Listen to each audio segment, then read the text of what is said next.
Hello and welcome back to Upshift by Formula World. I am Nicole, also known as Pitstop and today we have a very exciting interview. Apologies, it has actually been quite a while since I recorded this, so if you hear us talking about the Olympics coming up or Barcelona coming up, this was mid-June, so a lot has happened since. Life got in the way, which is why I unfortunately have only just got around to editing this. I have moved apartments, moved flats. If you might be able to tell in the background, it is pretty similar though. I have a brand new filming setup now, so hopefully the quality will be a little bit better from my side moving forward. And yeah, I hope you all enjoy very much. Apologies again for the delay, but I hope you enjoy this episode as much as I did interviewing Chloe. Welcome, Chloe. Yep, thank you for having me. Well, thank you for coming on. Thank you for giving up your Saturday to chat to us. You're in Spain right now, preparing for Barcelona next weekend. I'm actually coming to Barcelona. I'm coming to watch. Yeah. So hopefully we'll maybe get to see each other. Yeah, of course. Because it'll be my first time seeing F1 Academy on track. So I'm really, really excited. I'm dragging my dad along with me, who isn't the biggest racing fan, but I feel like after this weekend, he's going to be. So yeah, hopefully we'll be able to put on a good show and, sure. add another F1 Academy fan. Yeah, definitely. So I thought we'd start off with some quick fire questions just to get to know you a bit better. So some of them are about racing, some of them aren't. Let's go for it, okay? Yeah. Perfect. Okay. Favorite track of all time? My favorite track of all time is a track called Highlands Motorsport Park in New Zealand. It's in the South Island, about 40 minutes from Queenstown. So yeah, it's a very nice area, and the track is just amazing. Nice. Okay. And your driver role model growing up? Growing up, initially it was probably Lewis Hamilton. Because I can remember when he was in McLaren, and I initially really liked him because of the livery and that his helmet stood out a lot, the yellow, full-on yellow helmet. And then I kind of grew another appreciation for Fernando Alonso as well. Oh, great choices there. And what is your favorite sport to watch outside of racing? My favorite sport to watch outside of racing is probably swimming. It's a little unique. I feel like not a lot of people enjoy that, but I used to swim, so I enjoy kind of things that I'm familiar with. And the Olympics coming up, so I'm sure you'll have a lot of swimming to watch soon. Yeah, exactly. And what is your favorite sport to do outside of racing? Although you might have just answered that one. Actually, I enjoy swimming, of course. But I also enjoy cycling a lot. So those two are kind of my favorites outside of racing. Nice. And if motorsport no longer existed, what would you be doing? Probably, I mean, as much as I'd love to stay within athletics and continue swimming, I'm not exactly the swimming build. So honestly, I'd probably end up going to college and getting a degree and hopefully working within sports somewhere with that. Okay, so thinking like a sports major, some sort of maybe journalism, or like what kind of probably business. So I'm actually in the middle of my business administration degree right now, but online. Oh, amazing. But of course, if I wasn't driving, I would have gone in person and gone through the typical kind of school route, and then hopefully ended up somewhere within sports still. Yeah. Oh, I love that you're still doing that, and I get that's a lot to juggle alongside all your training and racing and stuff. Yeah. Yeah. Anyway, this is supposed to be quick fire. I could digress. Let me quickly go through these and then we'll properly chat. But what is your favorite post-race snack or meal? Probably like a bowl of pasta or something. I mean, I really like gnocchi. Okay. So kind of anything, any kind of sauce with that is usually pretty good. And what is one thing that you can't travel without? My phone. Your phone. Yeah. Okay. Outside of your phone, because that's a given. Probably. So I always wear a watch. It's a little I feel like it's kind of like a big thing in racing. Like everybody wears watches, but I genuinely use it. Like I don't realize how much I use it until I'm not wearing it, at the race or something, and I don't put it on, and I'm like looking down, and I'm like, oh, I don't have my watch on. I don't know what time it is. Interesting. Okay. Okay. No, that's fair enough. I mean, it is pretty essential, so underestimated maybe. And what is your most listened to artist right now? Right now, I think my most listened to artist is Renee Rapp. Oh, I love She's her. she's relatively like I feel like she's getting really popular like right Yeah, now. Uh 100%. it's from the Mean Girls movie mainly, I think is where Yeah, she's getting she a really has lot of taken off since that in January, hasn't she? yeah. And what is the last movie you watched, and what would you rate it out of 10? Last movie I watched was The War for the Planet of the Apes. I think that's what it's called. Ooh, There's like okay. 100 million of those movies, but I Yeah. watched it on the airplane, and I think Ah, it was probably like a 8 out of 10. that's a I feel good like score. I need to have like watched the other ones, I feel like, to Right. really, because I haven't watched them in order. I've watched them all out of order. So I need to like, I don't know, watch them all in order as like a Yeah. binge or something. I feel like that with Star Wars. I feel like I've seen like three of them, Yeah. but totally out of order. So I probably Yeah. need to start from the beginning and then like work my way through. Yeah. Amazing. And final question, your favorite holiday or vacation destination? I really like anywhere with a beach, to be honest. Hmm. Doesn't really matter where. Um, I think if I were to go back to one place, I would love to go back to New Zealand, though. It's Yeah. just got a whole mix of kind of everything you want. It's got my beaches, Hmm. go hiking, see some volcanoes. Yeah, I've There, never been, but it sounds skiing. incredible. Yeah, it's amazing. It's amazing. I would go back 100% with or without racing. Yeah. Oh, I love that. Well, thank you for answering our quick fire questions. They were a bit random, and I now have more questions after that that I didn't really dive into. But let's wind it back a little bit. Let's start by talking about your early career. And I read that you started karting when you were 8 years old. So tell me a little bit how you got into it and how that became something more than just a hobby. Yeah, so I mean, I grew up watching Formula One Hmm. with my dad on TV. My dad was always a avid motorsport lover ever since he was young. So kind of naturally, I grew up kind of being interested in it, watching it from afar. Hmm.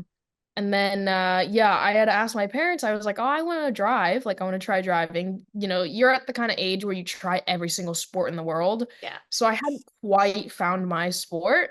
And Uh-huh. so I was like, I want to try to drive. So my parents found a kart track, signed me up for a lesson, and I started racing the following year because my lesson was in like fall time. So then the following year I started racing and just immediately just was hooked and here we are now. Yeah, what a jump from I guess saying that you want to drive after watching Formula One. And I think that's becoming a lot more common. And I think it's really nice to see like the Discover Your Drive and all of those sort of initiatives now that are really putting proper, I guess, structures in place for young girls to get into karting.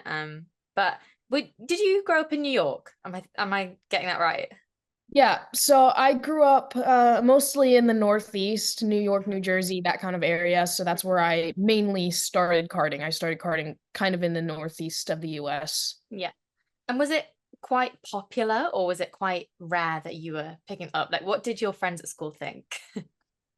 So I can like vividly remember when I was probably just starting out, probably 8 or 9 years old. I was in school and we would have a library like class almost.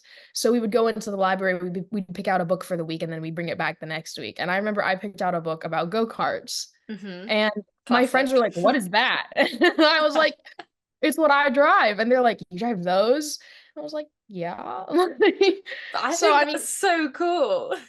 at the time, like racing, motorsports, that kind of thing was relatively unknown Mm, to, especially to kids my age. yeah, Like there was no Drive to Survive or anything like that on Netflix for people to watch, which I think is where most of the popularity has come from in the US, yeah, especially. So I was like kind of on my own, kind of with my interest in motorsport in general. yeah, And so, it wasn't the most popular thing ever, but I enjoyed it. That's kind of all yeah, that mattered. yeah.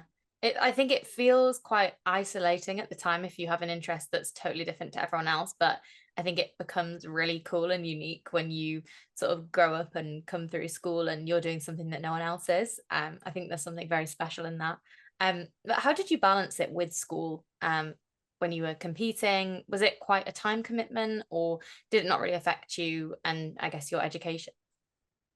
Well, I mean, my parents were always really like adamant about me keeping my grades up and Hmm. continuing on with my education. So, in order for me to do the thing that I loved, I had to, do the stuff that I didn't really want to do so much. Yeah. Yeah. Honestly speaking though, I actually really enjoyed school. I kind of miss it at times. It's like a different environment, and I really liked kind of being able to take a break from racing like that and hang out with my friends as like a normal Hmm. teenager. But it was kind of natural for me. I've always been pretty good with staying on time with things, keeping organized, like keeping that kind of dedication to both school and racing. So, as time consuming as it could be, I didn't really feel like it was so much of a burden. Hmm. That's not too bad, I guess, because you hear a lot about, I guess, kids growing up that had to completely move to the other side of the world to start competing and things like that. But um, you were karting in the US, right? So it was pretty straightforward, I guess, in terms of race weekends Yeah. and things like that. Yeah, I never really raced in Europe up until 2022. Yeah. Wow. So, and 2022 was when I graduated. So I never really had to worry about any of those like long haul trips, like being Yeah. away for so long.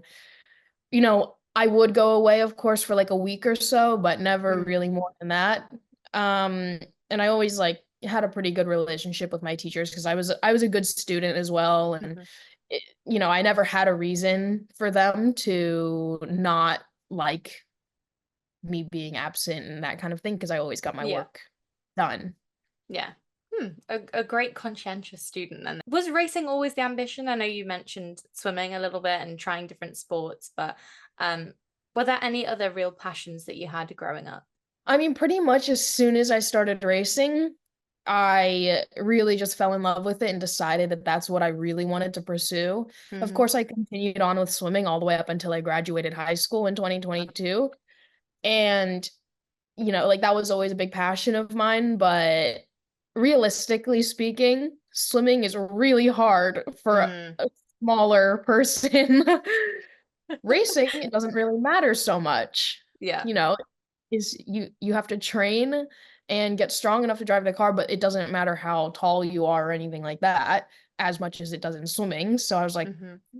I'll just keep on going with racing. And plus, I really liked the difference in competition in racing compared to swimming as well when I was younger. And so I just decided I wanted to continue on really putting my focus into racing. Hmm. Sounds like you were good at a lot of things, though, if you were trying lots of different sports and you were competing in swimming right until the end of high school. There was always that one person in school that was always so good at so many things. I feel like you were that person.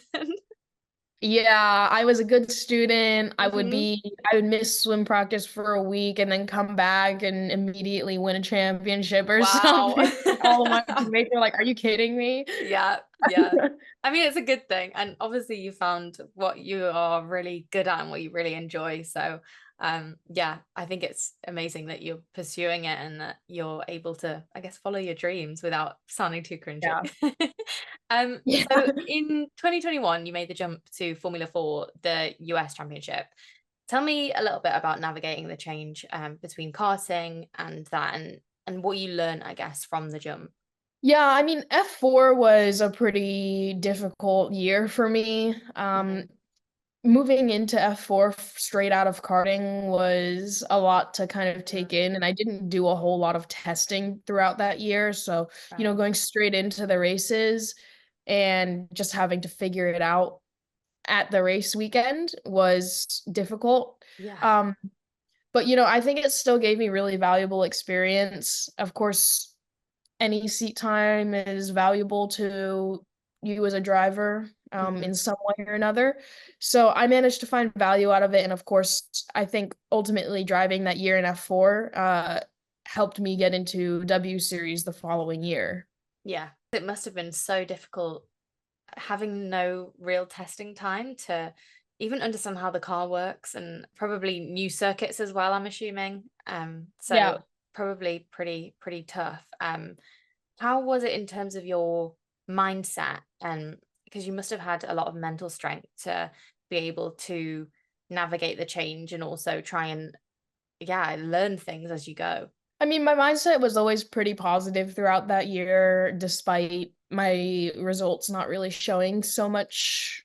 But like you can't really let your mindset get too low of a spot, Yeah.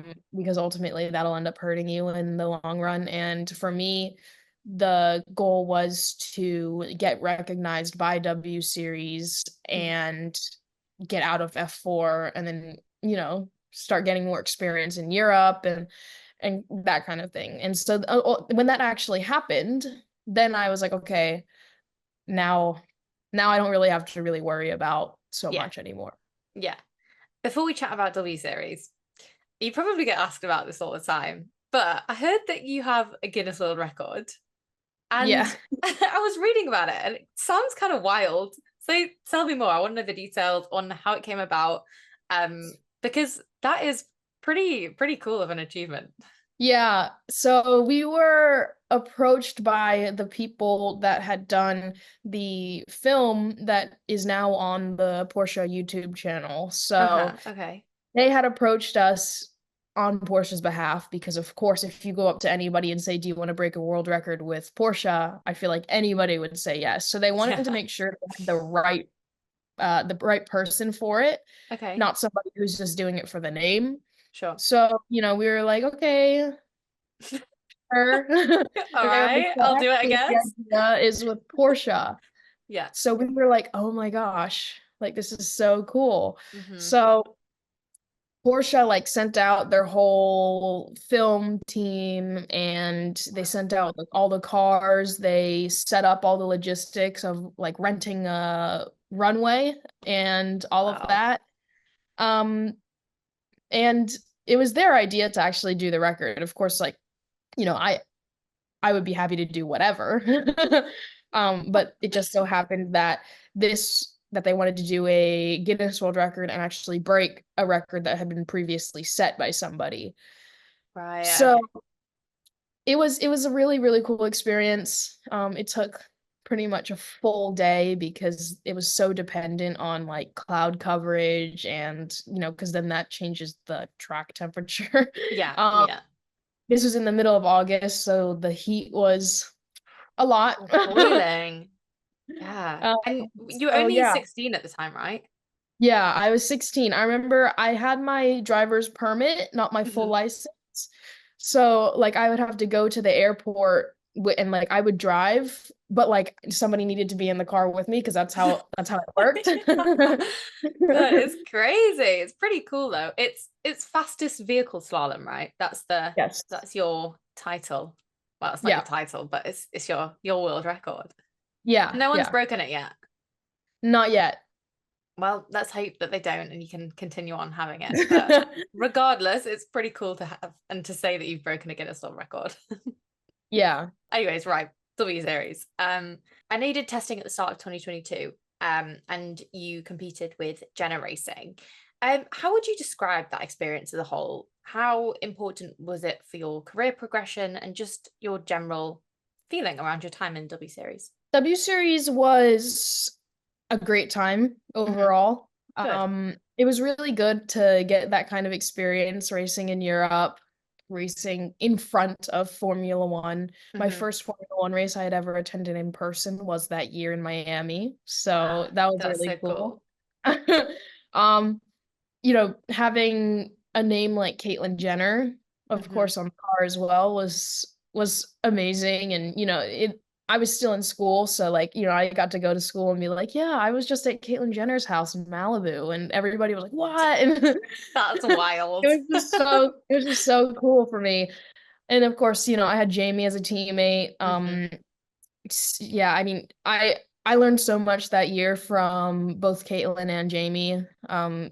Both of them being sports people. Caitlin was also, Yeah. won the Olympics. And it's just a really, really great athlete. So that she has a lot of experience in that field. And then of course with Jamie on the driving end, she was very good as a teammate as well. But overall, like just getting that experience working with such like professional people in Europe on the Formula One stage was a really good kind of like entry point for me, at least getting into that kind of stage. Yeah, incredible, incredible to be around those people, especially relatively early in your career, and to be able to learn from them and just even having conversations with them. I'm sure you picked up things and learned so much just from chatting with them. In terms of, I guess, the racing itself, what would you say that you took away from that you've brought into F1 Academy this year? Well, in W Series, all of the media attention and all of that was it was similar to how F1 Academy is. There's a Hmm. ton of media presence. Yeah. So I really learned that year how to manage all of that, especially on the race weekends when you're also trying to focus on driving and performing at your best on track.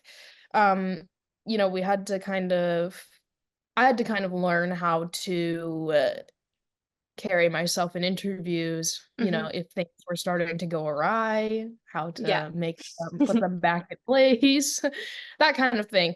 And I think that was very valuable because, of course, all of the media that happens on an F1 race weekend is one of the most important things, if not more important than driving itself. Hmm. Which is underestimated a lot, I think, because the Yeah. power of sponsors, the power of being in the right place at the right time, having the right conversations with different people. Um, which I mean, some say it's a good thing, some say it's a bad thing, but I think it's definitely interesting. The way that yeah, media plays such a big part. And I saw that you guys did a media training day, sort of like a pre-season day with F1 Academy before the season began. How was that? Tell me a little bit more about that and the kind of things that they were chatting to you about and talking you through. Yeah, so that entire day was kind of like a learning workshop day for all of us. They brought in a few presenters to speak to us about various different things. Hmm. A lot of it had to do with media. So there were some that were like specifically for like social media, some Interesting. for specifically for interviews. Yeah. There was a marketing agent as well who came and spoke to us about kind of what they do and what they look for in their clients. Um, so we kind of like got to hear a lot about the off track things, Hmm. physical performance as well. So it was just a day of listening to these presenters, taking notes, Yeah. and hopefully retaining some of that and using it Yeah. in the future. And have you used much of it throughout the season so far? I guess you've only had a couple of race weekends, so um yeah, how has that come through at all? Or Yeah, I mean, of course, I think a lot of it actually has kind of subconsciously, like every nice. so often I'll do something and I think back to it and I'm like, wow, I That's just what did they what I told me. wanted to do. Yeah. Yeah. No, it's really interesting. And I think there's been so much media pickup of F1 Academy this year. It feels like it's really skyrocketed, especially with the new sponsors and the F1 team affiliations. How has it been for you so far? I've enjoyed it a lot. I Hmm. mean, I am not one to complain about any of the media commitments that we have during F1 race weekends or anything like that. I enjoy it, Hmm. actually, to be honest. And of course, it's essential in a driving career to, Yeah. to be talking to all of these people. So it really hasn't been a problem for me. Of course, Miami got a little much. Yeah. But at the same time, some of the things that we did were fun. So I feel like that makes it a lot better when there's something unique and something fun in the event or whatever we're doing. Yeah, I know I've seen so much coverage, especially around Miami. I saw so much on social media about it. Um, has it been a lot for you in terms of, I guess, yeah, publicity and events and like constantly, I guess, creating content for different people for different things? Yeah, I mean it's been a lot, but it's for sure been manageable. I Hmm. think I have a lot less than some of the other drivers do. Right. So I can only imagine what some of them are up to. Yeah. Um, Yeah. Mainly, I get busy during the F1 race weekends. Yeah. Um, Kind of in between races, I'm not actually super busy with things, so Mhm. That's good. that's kind of a blessing for me right now. Yeah. And you can focus on the racing itself and just getting yourself, I guess, preparing for the weekends ahead, which you have next weekend. Yeah. And of course, you're representing Haas, MoneyGram Haas. What does that relationship look like from an outsider perspective? So, for our audience that might not know how you work with them, or how much time you spend with the team, or what that communication is even like. Yeah, so I represent them in F1 Academy. Hmm. So um basically I have like a mini F1 car livery on my car. And I am the sole Haas driver in F1 Academy. So on F1 race weekends, I kind of get the support from all of them. I work mainly with their media and comms department, Hmm. because of course Haas doesn't actually have their own junior team, but the kind of media and comms part has been a real help for me and my kind of social media presence. Um, and of course, Haas is American. I'm Hmm. American. So it's a nice relationship there. It's really good to be able to say that to people. And of course in Miami, that was a big deal with me getting my first podium for Haas at our home race. So, there's a lot of attention from that. And then on the F1 race weekends as well, I get to go and watch the F1 sessions from the Haas garage, which is really cool for me. Something that I've never been able to do before. So um, it's a new experience, and I enjoy it every time I go over there. So cool. I always see it. You see it on TV, the people with the headsets. It Yeah. looks so cool. And it's amazing, I guess, the synergy, with them being an American team and you being from America as well. Or I think it's really exciting to see when um the F1 teams are supporting F1 Academy, and you feel like there's a really nice relationship between them and the driver that's representing their team. And like you said, a really special moment in Miami with your podium. How was that? How did that feel? And how did you celebrate? I mean, of course, getting a podium at my home race was pretty much the best thing that could have happened from that weekend. Yeah. I didn't qualify super great, so going into the race, I was just thinking, all right, I'll just do my best, and wherever I end up is where I end up.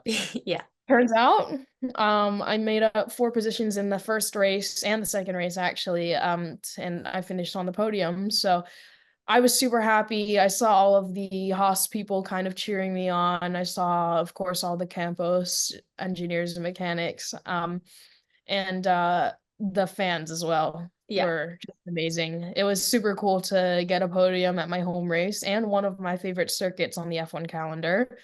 So yeah, I mean, I didn't really do too much celebrating because I had another race in the morning. Yeah. Uh, Yeah. I also can't drink in the US, so Oh yeah, I I forgot about celebrated with that. a pasta dinner.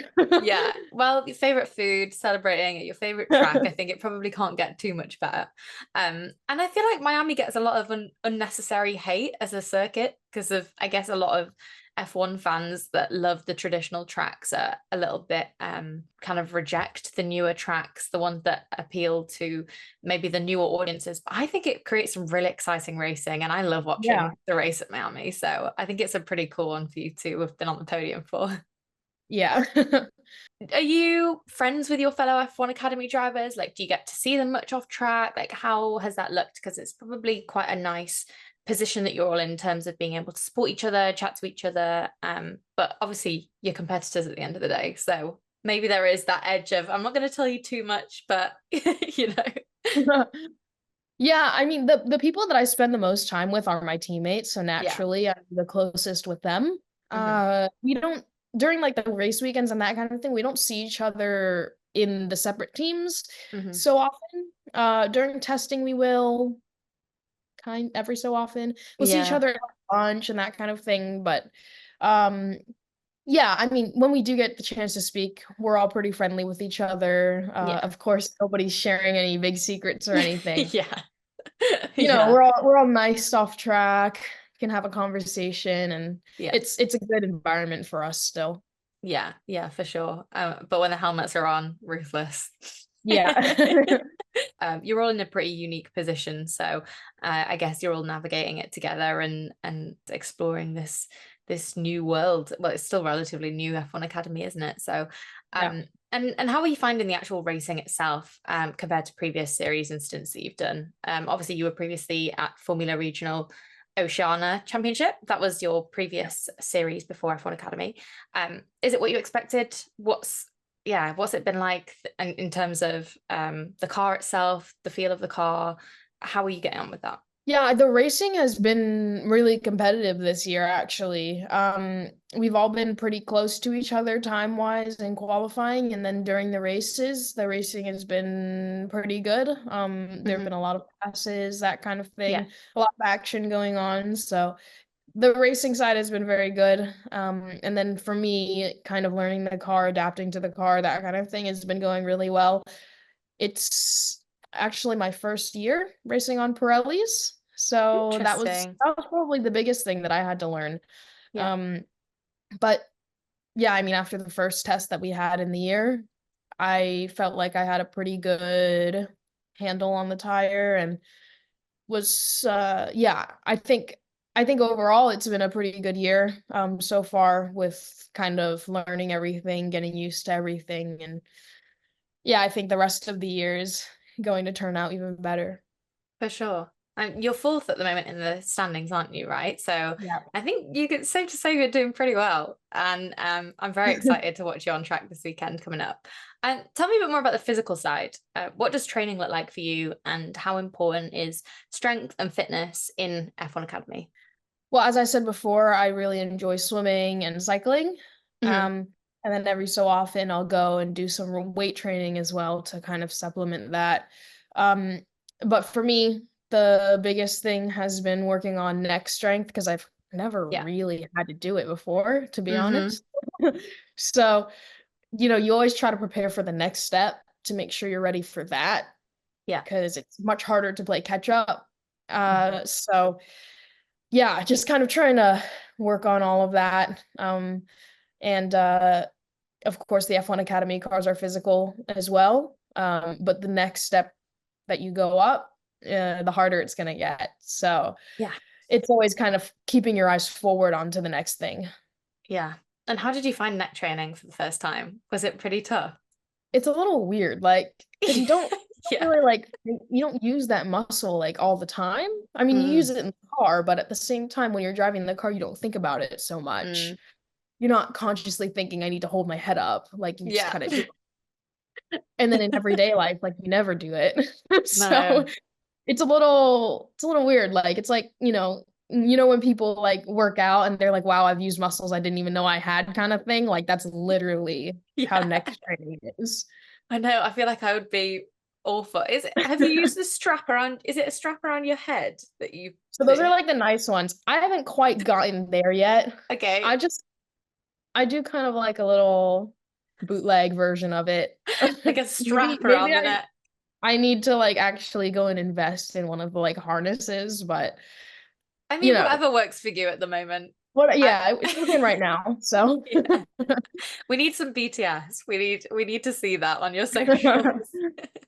Um, I find it really interesting looking at the size of people's necks, especially the higher you go in motorsport. I feel like the bigger the neck gets, especially in yeah, F1. yeah, They've got big necks. I know. Yeah. But yeah, so Barcelona coming up. Um, without giving too much away, how are you preparing? And are there any learnings from Miami and Jeddah that you're taking into these races this weekend?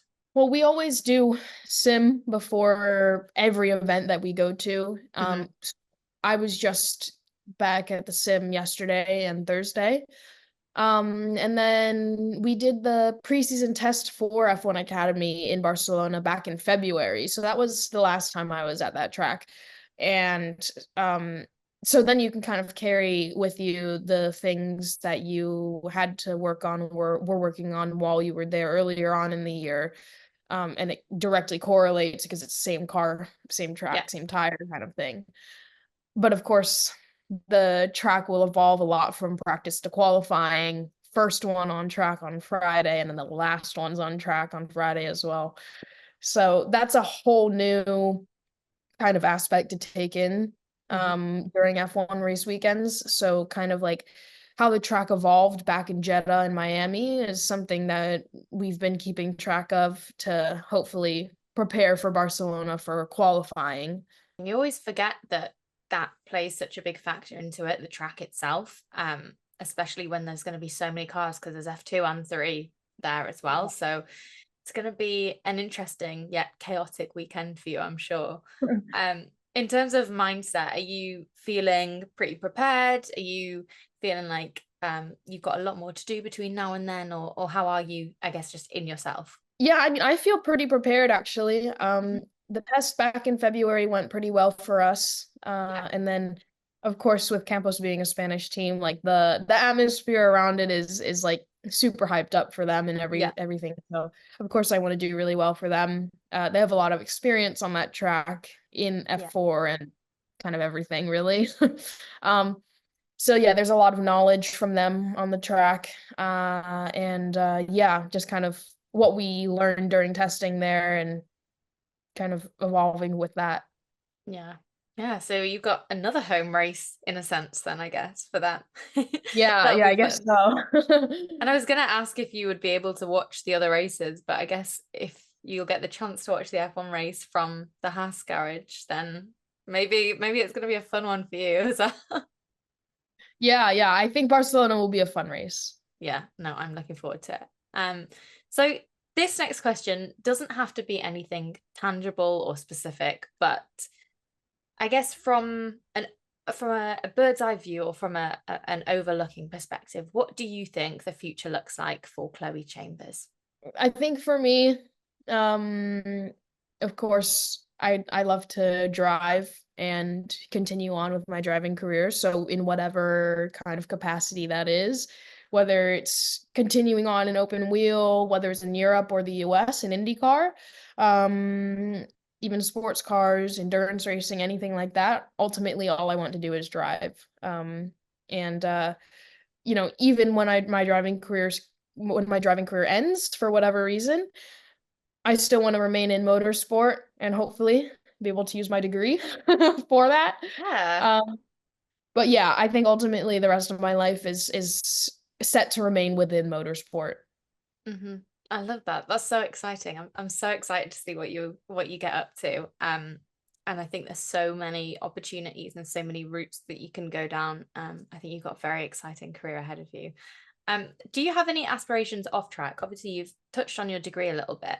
But is there anything that you really enjoy doing in your spare time, or are there any projects that you would really love to work on, maybe in the future if you're not already currently working on them? Honestly, I don't know.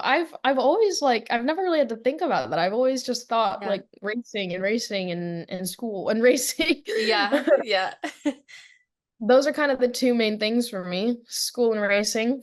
Mm, Um, of course, I still live with my family too, so spending time with them and kind of watching my siblings grow up as well and hmm. raising our dogs. Oh my gosh, what That's dogs do you always have? so we have two Maltese, Maltese and Shih Tzu. Oh, And so then cute. we have a chocolate lab. Oh, She's just over gorgeous. 1 year old now, so she's still like in her Still a puppy bit of a phase. puppy. Yeah. Yeah. Oh, how often do you get to go home and see them? Usually like it's about like I'm home for a month and then I go away for a month and I'm home for a month. We've kind of Hmm. been on actually a pretty consistent basis like that. Yeah. Oh, I bet you miss them when you go away then. I do. Yeah, I always get pictures and videos and everything from my dad though, so That's so it kind sweet. of fills the void. Yeah. Oh, I know. It can be so difficult, I guess, if you're away from home for a long time and you have those home comforts that you're just used to. And yeah, I think it's admirable. Admirable, is that a word? Admirable. I I think just so. said it wrong. Admirable. Yeah. Admirable going away for so long and being away from them. Um, okay, let's finish off with a question that we ask all of our guests. And it is, if you could go back in time and talk to your younger self, what would you say and what advice would you give? I'd probably tell myself to carry myself with a little bit more assertion. I think when I was younger, I was very kind of complacent with being a little more shy and meek. And I think that as a woman, especially, you need to be like the complete opposite. Of course, I'm still an introvert at heart, but I can like, flip a switch almost in my brain to make myself a little bit more outgoing. I think especially in the ruthless world of karting, I Mm-hmm. really needed to have shown that a little earlier. Ultimately, it ended up working out. So it ended up working out pretty well.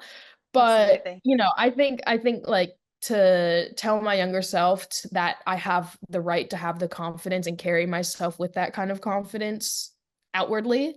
Mm-hmm. Um, I think that would have helped myself a lot. Powerful words. Oh, I like it. I think it's yeah, you realize when you come into these male dominated spaces that sometimes you've got to show up bigger and louder than you usually would just to get your voice heard. And I mean it's working, and it's totally paid off for you, and you're doing incredibly well. But it seems like you've really stayed true to yourself, and yeah, I'm excited to see where you end up in the future and what you get up to. I'll definitely be keeping a close eye. Yeah, very excited for you. Yep, thank you. Well, thank you so much for chatting with us today. I will put all of your links to all of your social media channels in our description so that our audience know where to find you. And yeah, thank you so much, Chloe. Thank you for chatting with us. Yeah. And it's been a pleasure. Thank you so much.